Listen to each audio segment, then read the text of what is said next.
장기화된 경기 침체와 소비 위축, 12.3 내란 사태에 트럼프 2기 행정부의 관세 압박까지 우리 경제 상황은 대내외 모두 우울합니다. 이런 가운데 금융권의 건전성에도 경고음이 켜졌습니다.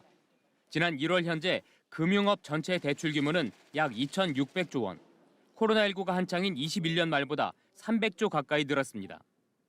대출을 못 갚아 발생한 연체는 21년 말 7조에서 올 초 23조 원으로 사상 최고치를 경신했습니다. 1금융권은 물론 저축은행, 보험사, 카드사 모두 연체 규모가 늘었는데 저축은행업권은 3년여 만에 264%나 급증했습니다. 그 경기 침체를 직접적으로 이제 영향을 받으신 분들이 좀 제2금융권으로 많이 가셨고요. 이분들의 이제 그 대출이 나중에 이제 혹시나 향후에 악성 대출로 되지 않을까. 그렇게 된다면 개인도 그렇지만 지역 경제에 미치는 영향도. 담보력이 부족한 소기업과 소상공인에게 자금 조달을 돕는 신용보증재단도 비슷한 상황. 재단의 보증으로 은행에서 돈을 빌렸지만 이를 갚지 못한 사고율이 부산 등 일부에선 8.5%를 넘었고 이를 대신 갚아주는 대위 변제가 전국적으로 3,700억 원을 넘었습니다. 이 같은 부실을 줄이기 위해서 경남에선 지난해부터 전담팀을 꾸리기까지 했습니다. 사고관리 TF팀을 운영해서 부실업체에 대한 내실 있는 관리와 부실증후업체를 조기 선별하여 새출발기금 등 채무조정제도 안내, 연체정리 방안 등을 제시하여 도내 소상공인의 부실 최소화에 지속 노력하였습니다. 금융업계 연체 규모가 사상 최고를 기록했지만 대내외 불확실성의 내수 회복 지연으로 연체 건수와 금액은 올해도 지속적으로 상승할 걸로 전문가들은 전망했습니다. MBC 뉴스 이상훈입니다. 창원의 한 음식점. 오리고기 맛집으로 소문나 코로나19도 이겨낸 창원의 대표 맛집이지만 이 음식점도 고물가 등으로 요즘 상황이 녹록지 않습니다.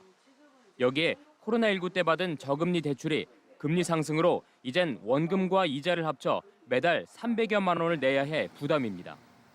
실질적으로는 지금 치솟는 물가와 높은 인건비들 그리고 금리 자체도 지금 고금리로 올라가고 있기 때문에 저희가 원금하고 이자를 갚기에 지금 너무 벅찬 상황입니다.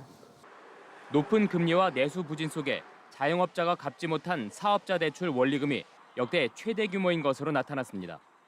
국회 행정안전위원회 양분합 의원이 한국은행으로부터 받은 자영업자 가계대출자 대출 현황에 따르면 올해 1분기 말 현재 자영업자의 전체 금융권 사업자 대출 연체액은 10조 8천억 원으로 집계됐습니다. 2009년 관련 통계 작성 이래 가장 크고 작년 4분기 이후 불과 3개월 만에 2조 4천억 원이나 뛰었습니다. 자영업자의 전체 금융권 대출 연체율도 2013년 1분기 이후 11년 만에 가장 높았습니다. 한국은행은 최근 금융안정보고서를 통해 당분간 자영업자를 중심으로 연체율 상승 압력이 지속될 것으로 보여 새출발 기금 등을 통한 채무 재조정을 추진해야 한다고 밝혔습니다.